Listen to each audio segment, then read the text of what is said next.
अस्सलाम वालेकुम। और आज का जो एग्ज़ाम है वो MUD 009 की थी, तनकीद और तहकीक के ऊपर। और पता नहीं मैंने आज क्या क्या लिख डाली हूँ। दरअसल मेरी जुकाम हो गया है, गले में मेरे आवाज़ नहीं आ रही थी सुबह के वक्त, और मेरी इस वजह से रिवीजन जिस तरह होनी चाहिए थी वैसी नहीं हुई थी, और काफ़ी सारी चीज़ जो रिवीजन नहीं हुई थी।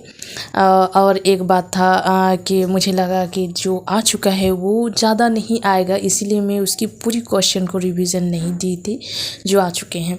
इस वजह से काफ़ी क्वेश्चन जो आ चुके हैं उसको मैंने रिवीजन नहीं डाली, और वही चीज़ आई हुई थी दिसंबर और जून।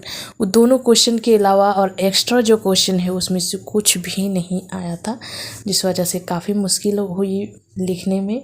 और मैंने जो सका, जो मुझे दिमाग में आ रहा था, मैं वही लिख डाली हूँ। पता नहीं क्या होगा और क्या नंबर देंगे, मैं सिर्फ दुआ ही कर सकती हूँ इसके लिए।